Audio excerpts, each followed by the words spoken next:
start this thing. Oh.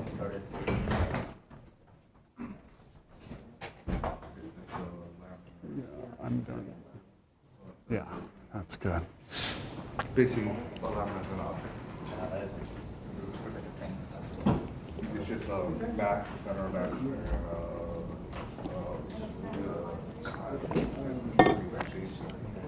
Moment of inertia. moments of inertia. Goddamn physics.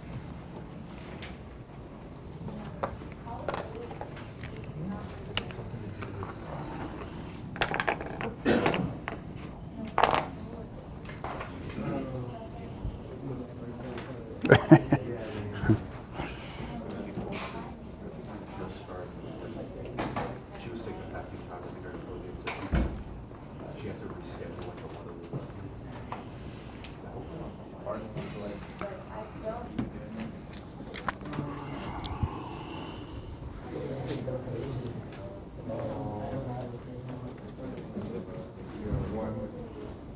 Okay, it's 1 o'clock.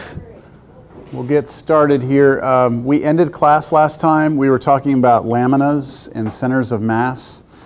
And then we talked about when we have a center of mass, when you go and try and find or calculate the center of mass, that it actually requires that you do two computations. You first have to figure out what the mass is, and you'll use that for both the x-coordinate of the center of mass, and then you'll use that same mass calculation for the y-coordinate. But then you have to calculate what's called the moments. So the moment about the y-axis is that integral there, and then the moment about the x-axis is that double integral there. So it turns out you have to do 3 different integrals to get your center of mass. So that's what we talked about last class. And then I was just at the end trying to discuss something called moment of inertia, which is really the resistance of some object to want to rotate about some axes. And so the computation for that, there's 3 different computations that you have to do to find the moment of inertia.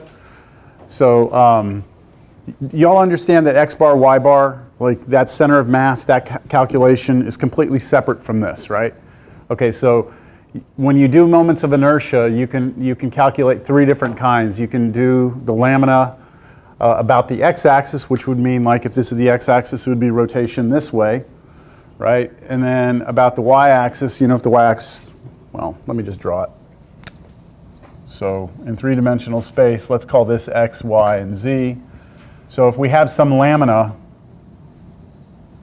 and we want to rotate it about the, you know what, let me do it in 2-dimensional space, it'll be easier to see it. So if I have a lamina like this, then I can rotate it about the x-axis this way, I can go about the y-axis, or we can rotate it about the origin. So the origin would be more like, like diagonal. It would be like a rotation like this, okay? So those are the 3 computations. All you do is you take your density function, put y squared in front of it, and then go ahead and run your double integral on that. That's very similar to the moment, right? To the moment calculation. With the moment calculation, you have just y here, right? The moment about the x-axis. But then you also have 1 over mass out here. So that's different. But all of these computations are pretty straightforward. What I want you to see is that this is an application of double integrals, so these are just formulas. We know how to do double integrals, like in theory, we know how to do them. So long as we can come up with our domains, we run the double integral on this formula, or this one, or that one, and it will the number, we will get a numerical value out that represents the moment of inertia. And what did I say about that number? The bigger it is, the more resistance, right? So small number means small resistance to rotation. Large number means larger resistance. And I believe that's on your take-home exam. I think I do ask a question there on one of them where it says, you know, would it be harder to rotate around one axis or the other? So that's basically asking you to compare these values. Yes? Would we ever get a negative number from that? I do not believe you would. because your density function should be positive, right? And this should be positive, no matter what x value you use. So you should get positives. Did you get a negative or something? Or, okay, yeah. Yeah, you should get a positive number. All right, and that pretty much wraps up 12.4. All right, so we're going to move ahead to 12.5 now. Now, maybe before we do that, let's keep in mind what the double integral was really doing. We were taking a double integral over some domain of some function of x, y, and we were integrating with respect to area, right? That's our double integral. And visually what this meant was we had in three-dimensional space some domain on the ground, and then if you take all these points and map them up into some surface up here, ooh, whoa, right? This is our function of x and y. Then this double integral gave us the volume of that thing, right? So the volume of that. The important thing I want you to understand about double integral is that your function, right? This function, we can visualize it. That function is a surface sitting in three-dimensional space. The domain is two-dimensional, sitting here on the ground, right? And we talked about this could be a rectangle, this could be type 1, type 2, it could be polar, right? Now we're going to move to triple integrals. And that's going to change things pretty dramatically, because when we look at triple integrals, now when we talk about the domain, all right? When we talk about the domain is actually in three-dimensional space. So let me let me write here what a triple integral will look like for us. We're going to have a triple integral. Instead of using D for domain, we're just going to use E, because that's what the book uses, all right? So we're going to be integrating over E, and we're going to be integrating some function, but this time this function is not a surface. It's not in two-dimensional space. It's a function of x, y, and z. So you need three inputs, and then you get one output. So this function lives in the fourth dimension. So we can't visualize it. And I've used temperature in the past to kind of understand, the temperature at every single point would be an example of a function of three variables.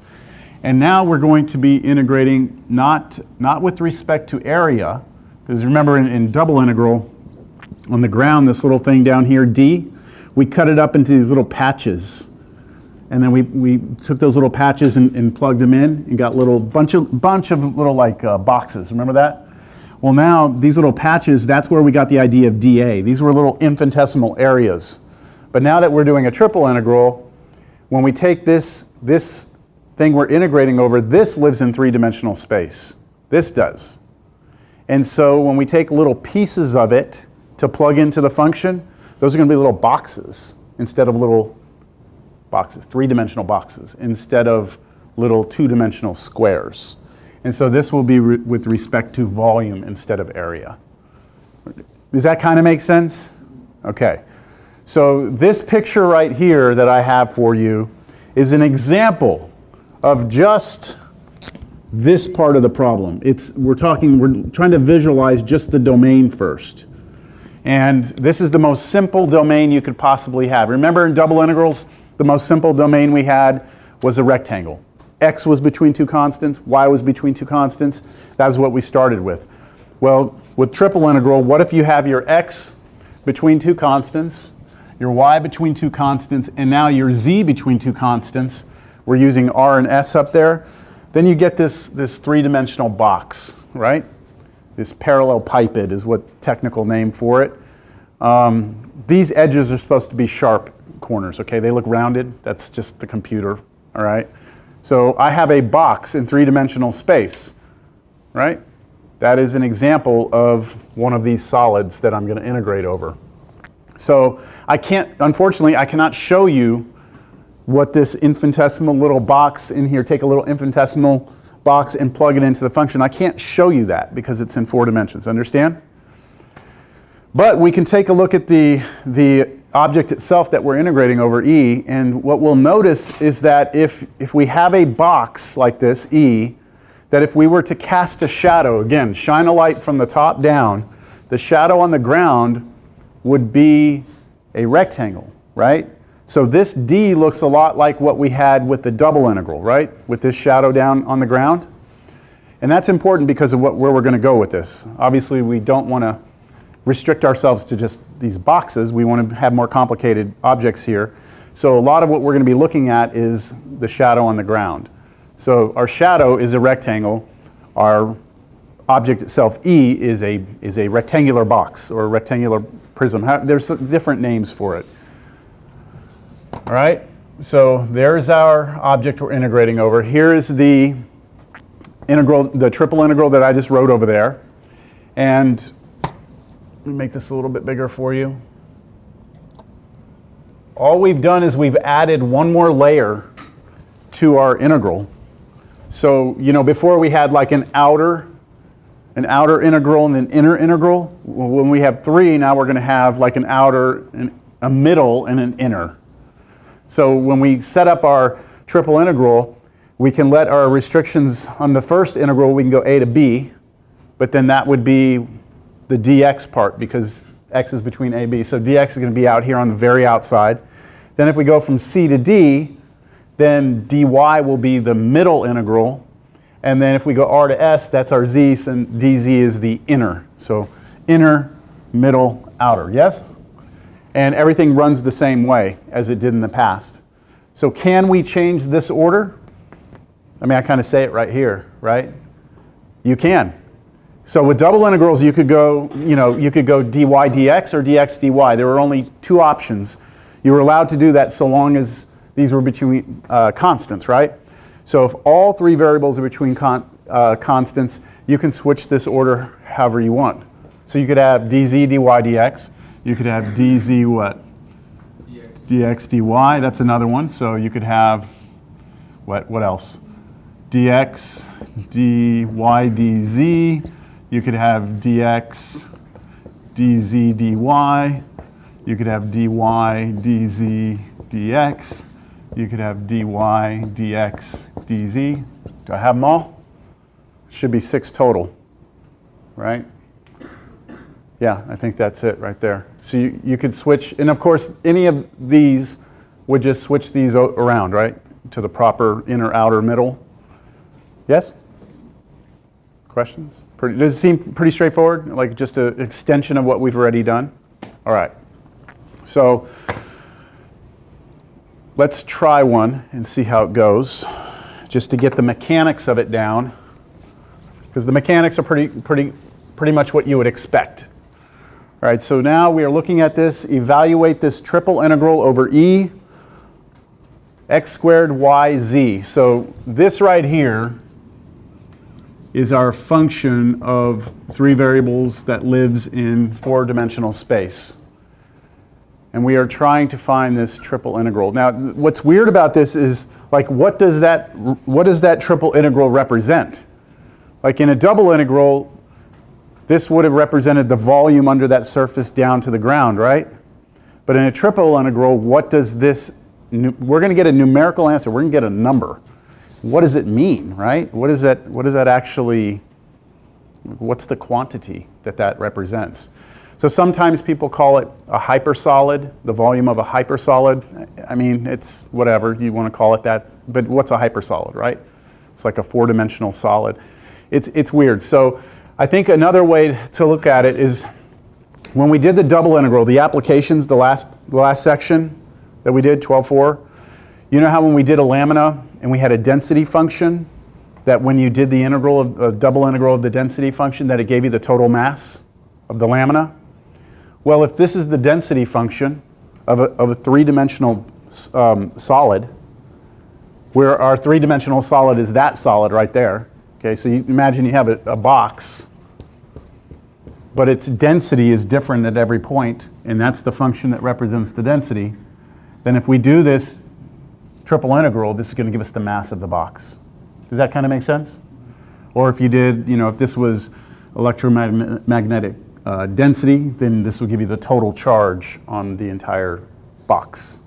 And so this F can mean different things, and so physically our answer can mean different things. That kind of make sense? Okay. But the volume idea is kind of gone now. We don't have that surface with the underneath it. It's kind of disappearing now. All right, so remember what this notation meant? This was our restrictions on x, so this means x is between 0 and 2, our y is between 1 and 2, and our z is between 0 and 1. That's not a z, that's a y again. So I'm going to set this triple integral up. I'm going to do my x's, then y, then z. All right, so x, I'm going to go 0 to 2. Y is 1 to 2. Z is 0 to 1. And then I put the function I'm integrating, x squared y, z. And now I'm going to go dz, dy, dx. And so I don't really need to tell anyone that this is x is 0, x is 2, y is 1, y is 2. I don't need to tell anyone that because it's supposed to be indicated by the order of integration here.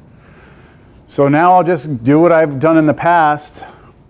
I'm going to have two integrals on the outside, and then I'm going to start working the inside integral. And then I'll have dy dx over here.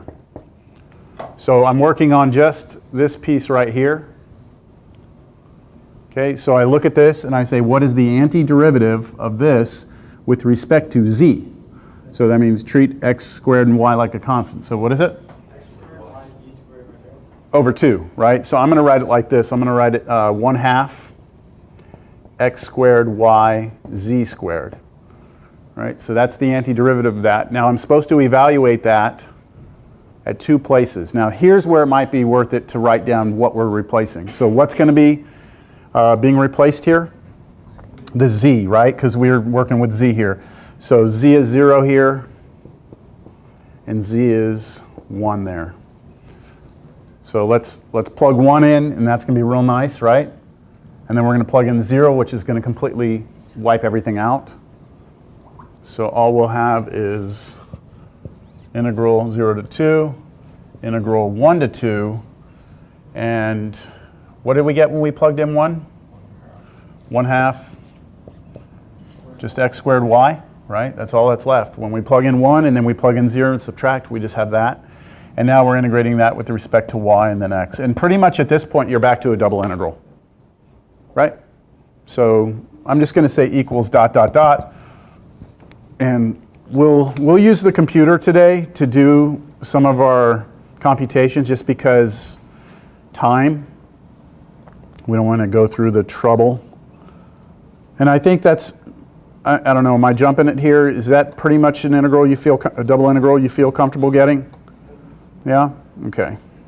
Let's just see what it would have turned out to be here. We've got, we're going 0 to 2, 1 to 2, whoa. And then x squared times y over 2.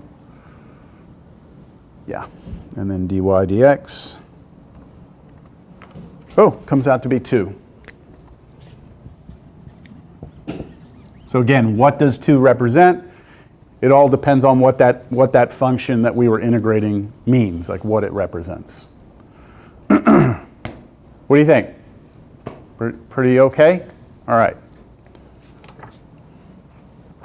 Of course, that's not what makes triple integrals hard, right? What makes triple integrals hard is when your object starts to become, the E starts to become more complicated. So that's what we jump right into that now. So just like we had like type 1, type 2 regions, all that stuff, we have the same sort of thing here, but it gets really messy really fast. So let's take a look at a triple integral over region E, where the shadow of this region, when we cast it down onto the xy plane, we actually get a type 1 region that we had back in double integrals. So here's an example. Let me show you first. Here's an example of the E that we're talking about. All right, this is pretty complicated looking, but okay, so do y'all see this solid? Can y'all see this? This all makes sense? Okay, so take a look at this weird looking shape. It's definitely not a box, right? But notice that when you look from the top, when you cast a shadow down, right? When you cast a shadow down, you're basically looking from the top like this. I think I can go top view here. Yeah, so there's straight from the top. And do you notice the red here is the x-axis and the green is the y-axis. Notice that your x values on that shadow are stuck between two constants, but your y values are stuck between two functions of x. So that would look like a type 1 back from double integrals, right? Let me see if that didn't work very good. Wow, that messed up. That did not rotate the way. Oh, there you go. So that looks like type 1 from a double integral, doesn't it? X is between two constants, y's are between two functions of x. But what we don't want to lose sight of is that this is just the top of the object. That's just the shadow on the ground that we're really looking at there. When you look at the inequalities at this point, you know the x is between two constants, your y is between two functions of x, but take a look at the restrictions on z. Your z is between two what? Functions of x and y. So those are two surfaces, right? Those are two surfaces. This is a surface. So normally we would put like f of xy for a surface, and maybe g of xy. But we're just using different notation. We're calling this u2 of xy and u1. I know you can't see that real well, but u1 of xy. So that's a top surface and then a bottom surface. See that? So when we do this, our triple integral will now be forced to be done in a certain order. So with that type of region, where your x's are between two constants, your y is between two functions of x, and your z is between two functions of x and y, then your triple integral sets up like this. A to b dx outside. Then the middle one will be your restrictions on y, right? And that's dy. And then your inner integral will be your surfaces. And then with respect to z, and then in here we have the integrand, whatever the function is, f of x, y, z. Do y'all see how this is similar to the double integral? Yes? Okay. So we're really just adding one more element. It's like if you take that middle part out, that's kind of like a double integral over type 1 region, but now we have this other piece that accounts for the surface on top and bottom. Okay, let's see what's next. An example.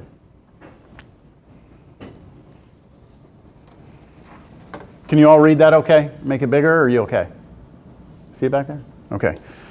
All right, so we want to evaluate the triple integral of y over that solid E with respect to volume, where E is bounded by these planes. So the first thing we're going to have to do is figure out what E looks like, because our ultimate goal is to try and figure out what are our restrictions on x, y, and z, right? If we can figure out these restrictions, then we'll be able to set up our triple integral. All right, let's try and draw this. X equals 0. X equals 0 is the YZ plane, right? So back in our room here, we had X went that way, and Y went this way, and Z went that way. So X is 0 is this wall, right? Y is 0 is that wall, right? Z equals 0 is the floor. And then this right here is what when we graph it? A plane, right? That's just a plane. So I'm going to try and draw this. Here's X, here's Y, here's Z. So I have the ground, right, is one of my boundaries. This wall and this wall. So it looks like I'm going to be maybe in the first octant. I just need to see where how that plane cuts through. So how can we do that? We've done this before, haven't we? Is that the coefficient or the normal? The normal vector won't tell us where it, like how to draw it.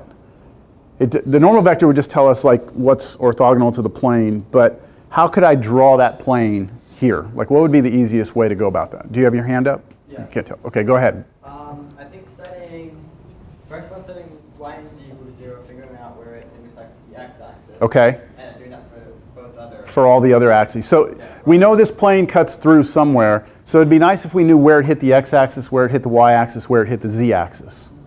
So to figure out where it hits the x-axis, we come over here, we set y and z equal to 0, and solve for x, right? So what would happen if we set y and z equal to 0 and solve for x? We get x is 2. So I know that that plane hits here at 2. And then I could do the same thing for the y. I set x and z equal to 0 and solve for y. We also get 2. And I only need one other point to draw a plane, right? You need 3 points for a plane. So now I set x and y to 0, and I get z is 4. So that's going to be 1, 2, 3, 4. So up here. And so you can kind of imagine the plane would cut through the first octant. It would look kind of like that. Do y'all see that? Any questions on that? This is our solid E. This is the thing we're integrating over. The function that we're integrating is y. That's the function. But this is the actual object. This is our region of integration, is this three-dimensional solid. So I need to see if I can't figure out if it falls into here.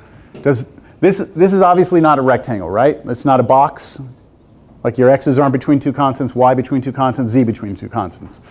But it looks like the shadow of this on the ground. What does the shadow of this on the ground look like? That would be, I'm talking about this piece right here, right?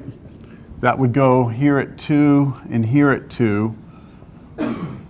That right there, back in a double integral, could have been looked at as a type 1 or a type 2, right? Both ways. Let's go with type 1. I think we need to come up with that line, the equation of that line, don't we? Because if we're going to say x is between 0 and 2, our y's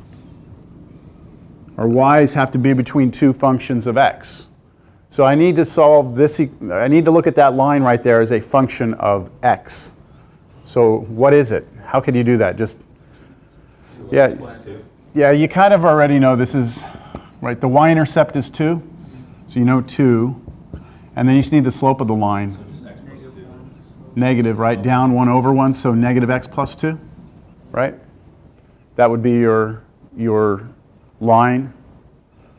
Since this line it happens to be without playing intersects the x-y axis, you also could have set z equal to 0 in your equation of x, y, and z, for x, y, and z. Say that again. Oh, you're saying since we're looking at where this thing is on the ground, you could have gone to the plane equation, set z equal to 0, and then solve for y. Yes. That's what you're saying. Yes, exactly. In this example, in this case. In this particular case, we could, and that might be just as efficient. I went with this because I just figured we could all look at this and just know what that equation is. Okay. Yeah, either way. Okay, so can we start filling this stuff in? What is our restriction on x? 0 to 2, okay, and then our restriction on y, 0, right? This is y equals 0. And then we only go up to that line, but that line is negative x plus 2, right? So our y is between there. Now, the big difference now is what is our restriction on z? So we have to go back to this picture and kind of think about our upper limit on z will be kind of like the top of the surface, and our bottom limit of z is going to be the bottom of the surface, or the bottom surface of the solid E. So what would be that top surface? What would be this top of this thing? I'm wondering, did I draw? I didn't take the time to actually draw that out, but oh well. Negative 2y plus 4. So you're, good, you're solving this for z, right? Is that what you're doing? Well, I was just, in my head, I was just trying to make an equation for z and y, like, at like the same way you do it for x and y, but I don't know if that. Well, you have to include both x and y in your result here. See, this This right here, we're talking about that slanted surface. I know it's really hard to start doing this on top of other things, but that's the slanted surface, right? That's your top of your E. And that right there is this plane, right? But you want it solved for Z because you want it to be a function of X and Y. So if I solve that for Z, I'll get Z equals, you can do this different ways. I'll go 4 minus 2X minus 2Y, right? So that is your top surface. And then your bottom surface happens to be the ground, doesn't it? I mean, that's the ground, because this thing is sitting on the ground. So your bottom of this solid is just Z equals 0. Right? So we're going to go from 0 here to 4 minus 2x minus 2y.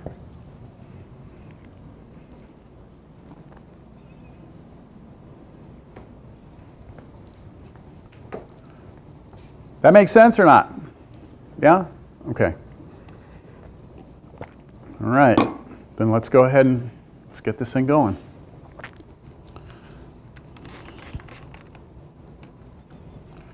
So my triple integral, I guess I don't need any of that.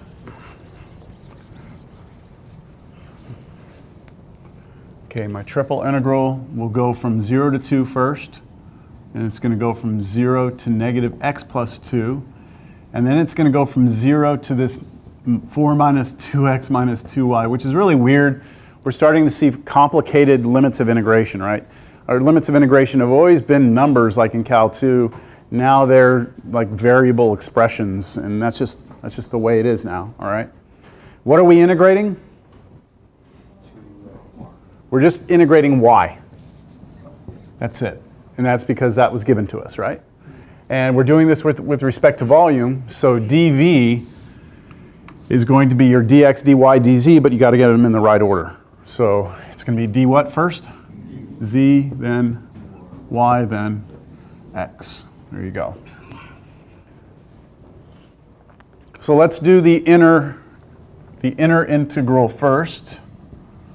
0 to 2. 0 to negative x plus 2.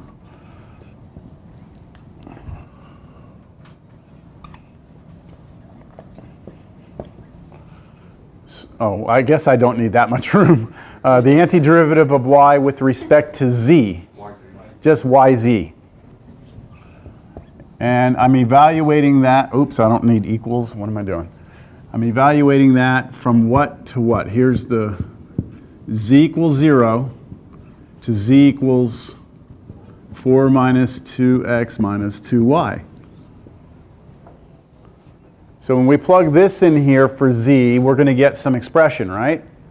And when we plug 0 in for z, it's going to go away. So let's go to the next line. We have integral 0 to 2, integral 0 to negative x plus 2.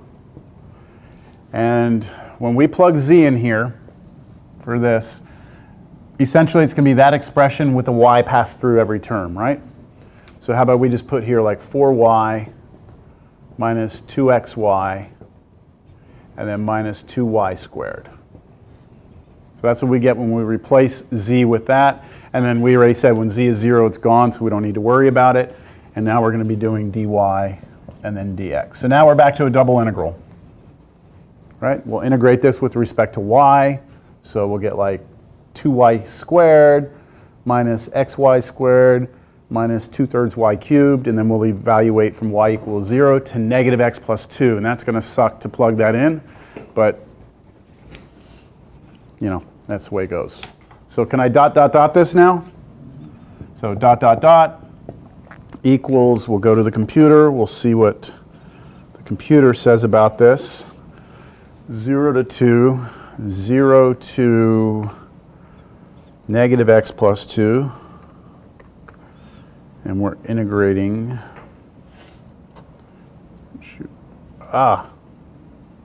stop it, 4y minus 2x times y minus 2y squared with respect to y and then with respect to x. 4/3.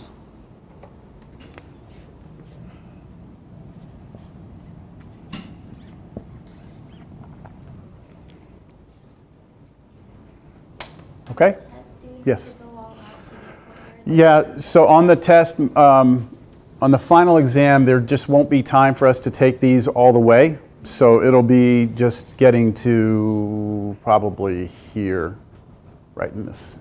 Right. Now on the take-homes, you have to take them the whole way. But you can use a computer to verify your answer. But I want you to suffer through the arithmetic, because it wouldn't be Cal 3 if you didn't have to suffer through the arithmetic of it. But it is truly just arithmetic at that point, right? It's just making sure you plug things in, square things properly, and all that stuff. So, algebra. The calculus is visualizing the object and getting the triple integral set up correctly, all right? I think I've said that in the past. It's, you know, the part that a computer can't do is translating the problem into the math. Once we get to the math, we can use the computer to help. But all right, so what could possibly be next? Well, what if the shadow on the ground is a type 2 region, right? So we have the same sort of solid. We have an upper surface and a bottom surface. But when you cast the shadow on the ground, you no longer have that your x's are between two constants. They aren't anymore. Now your y's are between two constants, right? And your x's are between two functions of y. So that's type 2 from double integrals, right? So all that's going to change in this case, and it's right up here, is that your y is between two constants, your x is between two functions of y, your z is still between the two surface functions. So you might imagine that your triple integral is going to look a little different, right? Just a little bit though. The only difference is these got flipped, right? So these got flipped. You're going to go c to d, dy on the outside. Your function of y instead of function of x, function of y here, function of y here. And remember, you remember which one goes on top and bottom?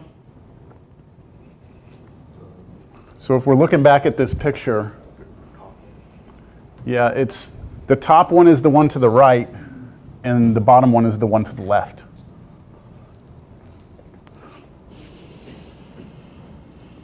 And then you grind that one out, okay? So here's an example. Evaluate the triple integral over the solid E. The function is just xz with respect to volume, where E is the solid tetrahedron with these vertices. So this one is going to be actually pretty easy for us to draw because it gives us all the vertices of the tetrahedron. So I'm going to draw it. So 0, 0, 0 is a point on my tetrahedron. 0, 1, 0, which would mean on the y-axis I go out 1, right?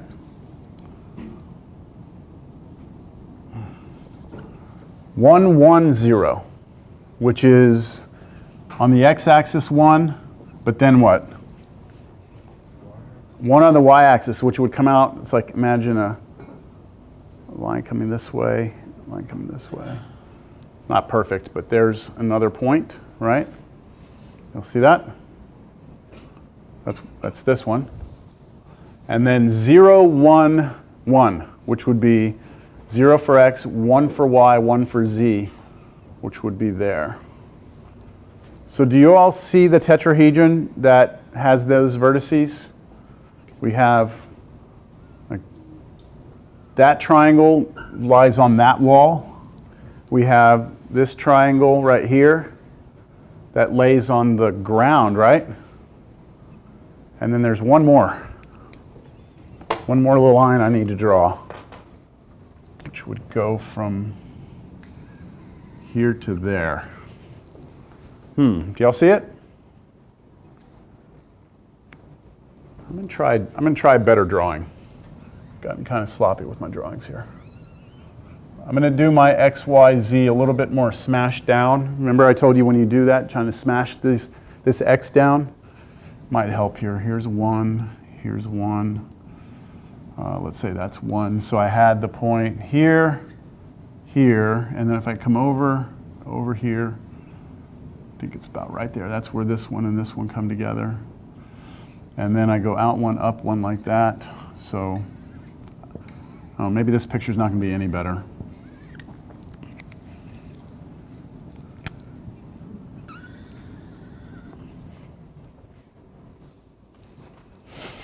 It's the same damn picture, whatever. Do you see how squashing the XY like this, see how it makes a pretty dramatic difference on kind of the perspective of where you're viewing it from? You know, it's like here I feel like I'm like kind of up and over, where over here I feel like I'm further over this direction. And I'm kind of down a little. It's just, it messes, it changes kind of the viewpoint when you mess with those axes. Okay, so, how in the world are we going to come up with this? Should we talk about the shadow on the ground? No? That's kind of like, that's type 1, right? This. Yeah, so the bottom could be type 1 or type 2. Couldn't it be either one? Yeah. Let's draw the shadow on the ground, okay? This is X. This is Y. Be real careful here. We don't have a point on the x-axis, do we? We have a point out 1, up 1. We have this point. We have this point right here. We have this point right here. So we're looking, this is the shadow on the ground right there.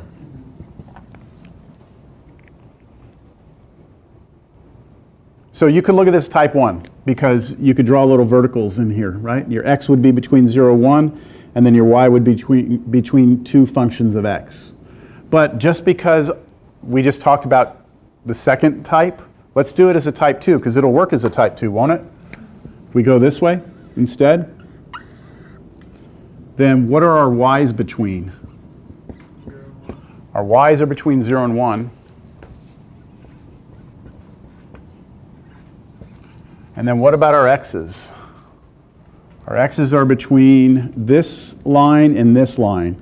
So what is this line as a function of y? It would be x is 0, right? So I know my x must be between 0, and then we need this line right here. I think we can all get this written this way. Y equals, what would that be?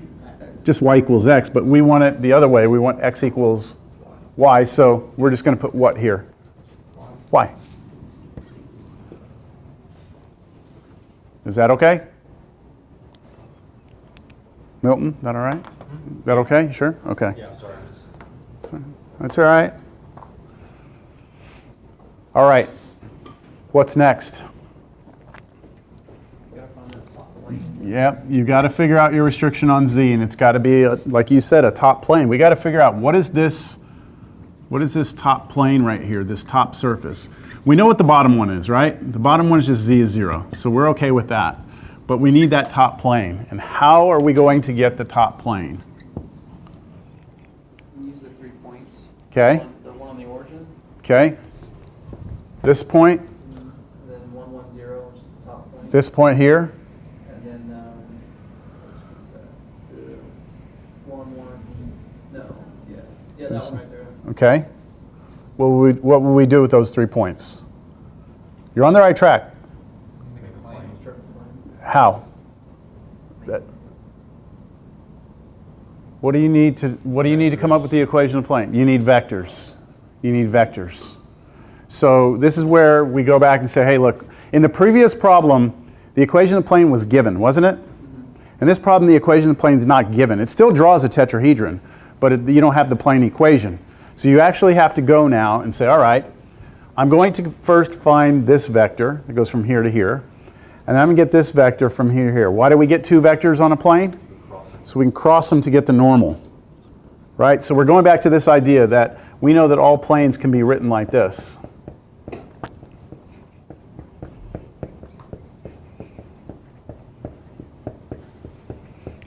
Right? If you just give me a point on the plane, which I have 3 of them, don't I? I'm going to use the most convenient one, which is 0, 0, 0, right? That's on my plane. So I know this point right here is the point 0, 0, 0. Let's go ahead and label them all. This one is the point 1, 1, 0, right? Yeah, 1, 1, 0. And then this one right here is the point 0, 1, 1. So I'm going to use this point right here as my x naught, y naught, z naught. So I will have, you know, that, and that. All I need is a, b, c, which is where we're going to cross the two vectors. See, this is all chapter 10 stuff, right? That's why we did it in chapter 10, because later on, now, we need it.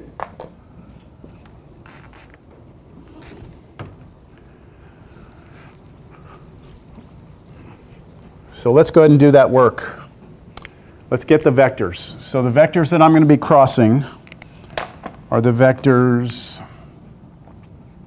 So let's get, how about this vector right here? This one. Well, you remember I do that, right? You just do these points, subtract those. So since that's 0, 0, 0, it's just this as a vector, 1, 1, 0.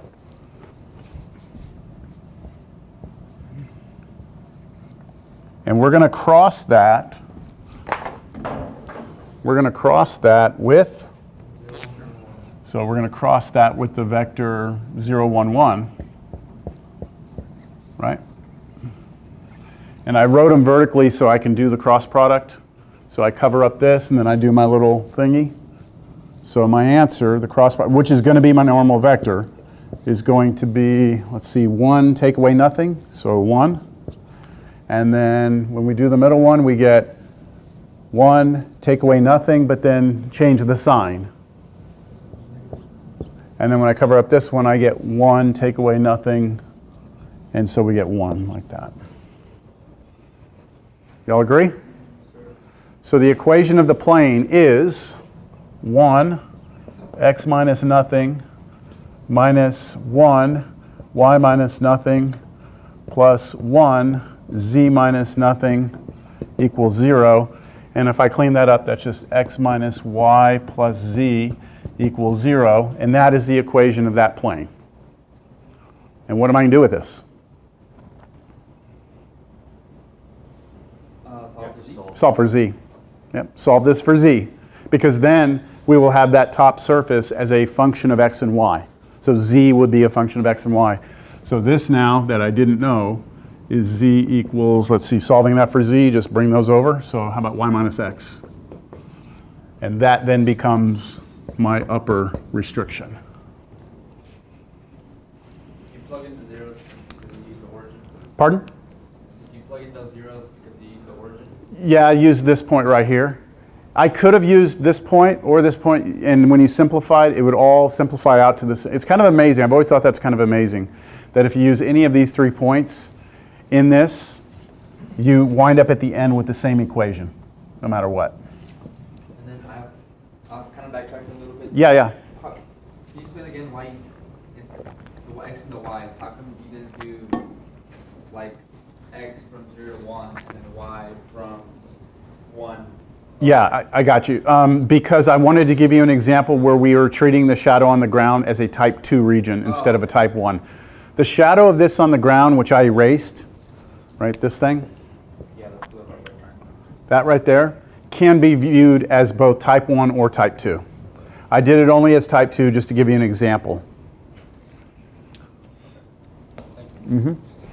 So let's set up the triple integral. I don't think we're going to go through the work, but at least we'll get it set up. And then maybe we'll ask the computer to do it. That way when you go home to do this, because I know that you usually just go through any notes that I don't finish, you go do them on your own, right? Choking, sorry. But when you go home to finish this problem out, you'll have an answer. All right, so we're going to go 3 integrals here. We go 0 to 1. We go 0 to y. We go 0 to y minus x. What are we integrating? xz. And then the order of integration. dz, dx, dy. So just be real careful there when you're starting to go integral to middle to out, that you integrate with respect to the correct variable, right? And let's have this computer do this for us. So I'm going to come in here and replace that with another integral. So we went 0 to 1,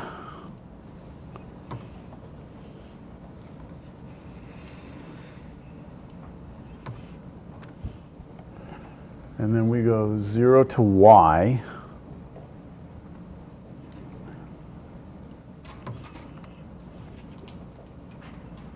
Then we go 0 to y minus x.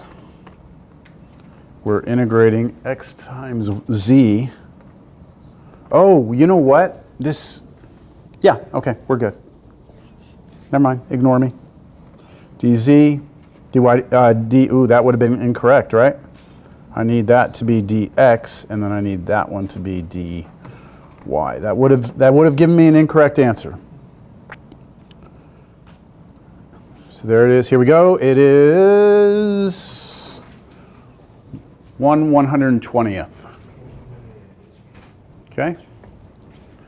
Just out of curiosity, what would we have gotten had I messed this up? There is a chance it could come out to be the same answer, but it would be just purely chance. Oh, yeah, it doesn't know what to do because, yeah, yep, yeah, I can't integrate with respect to the variable that's in one of my limits of integration. So yeah, you'd have a problem.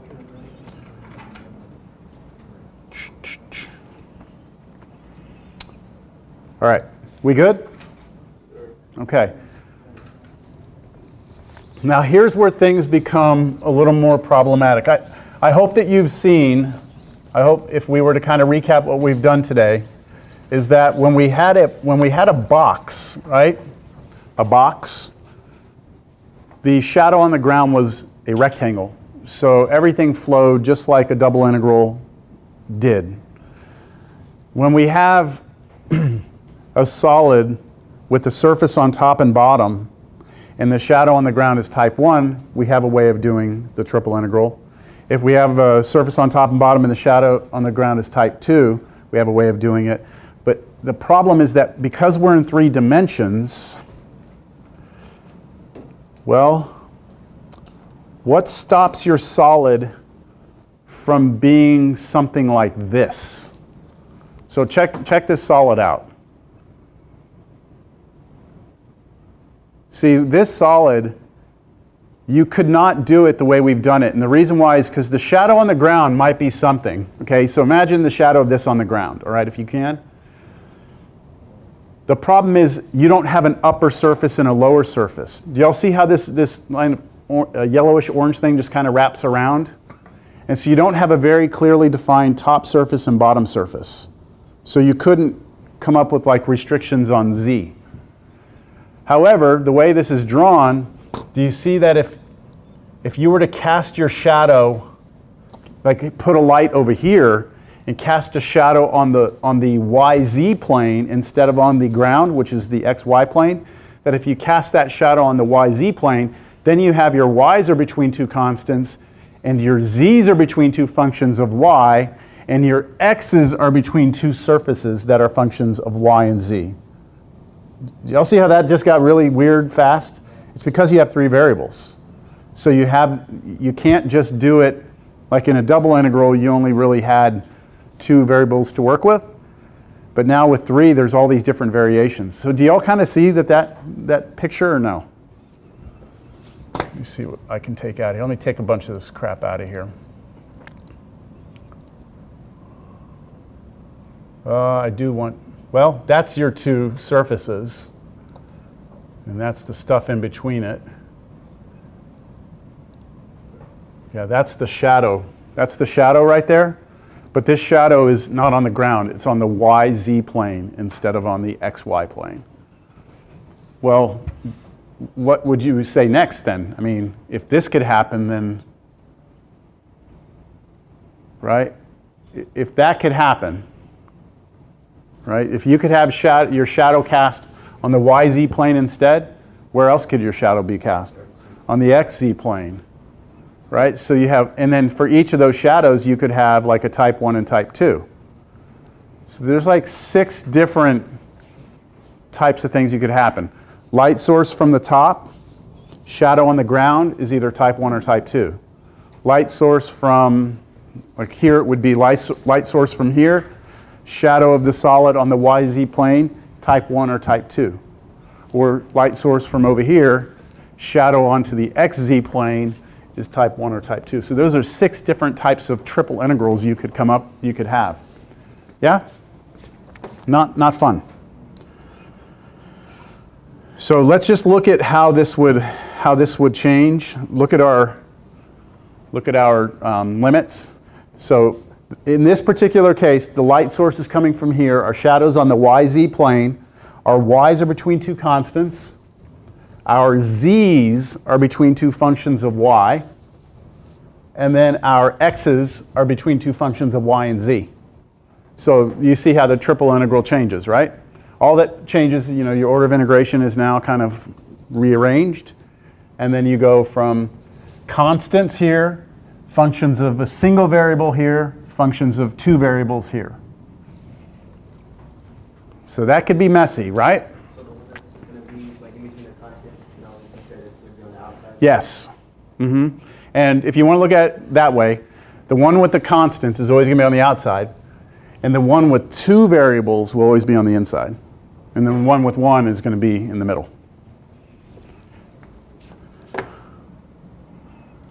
So for this problem right here, that is the problem that we just did, isn't it?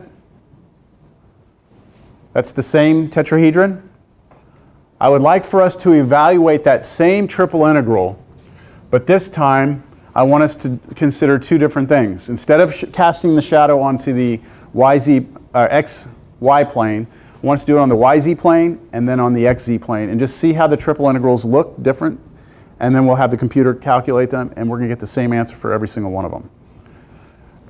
So the solid we had, back to our picture, was here, here, here, out 1 over 1 here. It was this thing, right? It was that. We've already done the work for this. What was the equation of this plane, just so we don't have to work through it again? X minus y Plus z was 0. Okay, we've got that. So when we did the light from here and the shadow on the ground, we looked at that region already. We got the answer is 1 over 120. Now let's do it where we cast the shadow on the YZ plane, which means we're casting it on to the YZ plane. So let's take a look at that shadow in the YZ plane. So where do we have points? 0, 0, here. So that's this point, right? Then this point right here is this right there. And then this point right here is the point like this, right? You'll see how that shadow is looking different than the shadow we had before. It goes like that. So from here, can you give me this? We're going to look at this like a little type 1 region. What are our y's between? 0 and 1. Now, what are our z's between? So we need to write this, this right here, we need to come up with the equation for. This on the bottom is what? Z is 0, so that's this. But this right here, what is this? Z equals y, right? Not x, because this is y now instead. So z equals y. And we want it solved for z, don't we? Because we want z as a function of y. So z's got to be between 0 and y. So I've got 2 pieces of the triple integral set up. The next thing is to come up with the restrictions on not z, hold on what? On x. So there, we've got to go back to our 3D picture. X is this way, right? It's like back and forth this way. So do you all see that this surface is still kind of like the top was for us before? It's now I don't know how to explain it. If you're shining a light here, the light's going to hit this surface, isn't it? Right there. And then there's a backside to it, which is this backside of this. So what are our restrictions on x? See, remember, x is coming out.